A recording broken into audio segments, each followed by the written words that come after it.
Breaking news, a deadly fireball over northern China, so powerful it leveled part of Tianjin city and knocked people to the ground kilometers away from the blast site.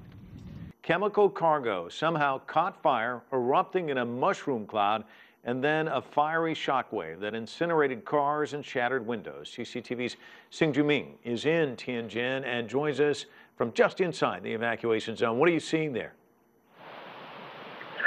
Hi, Mike. I'm currently just 5 kilometers from the explosion site, and actually, as I arrive closer to the explosion site, here I'm just 5 kilometers from here. I can see huge smog rising from the explosion scene. It means that the fire hasn't been put out yet, and it's been 7 hours since the fire broke out. And currently, the sun is rising against the sky, but the smog is shadowing some part of it. And as I'm riding from places to the center, I can see because in the neighborhood there are some industrial factories here, and I can see that the building has been damaged. The glasses are broken, and all those kind of things can see it quite shockingly. And I see some people walking on the streets only with their underwear on because they evacuate from their dormitory. You know, this place is an industrial zone, so they have the dormitories for factory workers.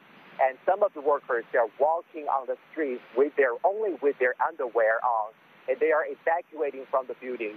And I can see that all the glasses in certain walls of the building has been all broken. And you can see shattered glasses covering the ground. And currently the scene, I didn't smell anything dangerous kind of thing. And they are still putting out fire using sand and earth instead of water because in the zone, actually, it's some chemical burning at the moment. It's very dangerous to put out a fire with water, so they use it using sand and earth at the moment. Juming, we're looking at live pictures now of the scene, as you said, daylight now, and we see there's this thick column of smoke. Can you talk to us a little bit more about the difficulty of fighting this fire? You talked about how they can't use water on it, so I suspect it's probably going to take them quite some time to put it out as we continue to see there's just this huge cloud of smoke. Yeah, the huge cloud of smoke is actually still rising from the scene, and I can see because the local authorities have shut down all the gas stations in the neighborhood to avoid further explosions. And we know that the first explosion is happening at a warehouse that's containing all those kind of dangerous chemicals, and it broke into a fire, and then it triggered a second massive explosion. So both of the explosions are so massive that people as far as 10 kilometers away from the scene can still feel the shock. And earlier we know that within 10 kilometers radius area, all the residents have been evacuated. So as I'm moving inside the zone, it's very empty street, and you can see security guards and police forces have all those kind of restricted signs that forbid people from entering in. And one of the shocking things is because of the chemicals they are burning, so it's difficult to contain. So one solution is the firefighters, they decided to let the chemicals burn, and then they can rescue more people that are believed to be trapped inside the factory buildings next to the explosion site. I've heard some, we're now hearing that there are 14 now confirmed dead. I've heard some accounts saying that people felt as though it was an earthquake. The sliding glass doors, as you mentioned, blown out quite a distance from the actual site. We're looking at the video again from earlier.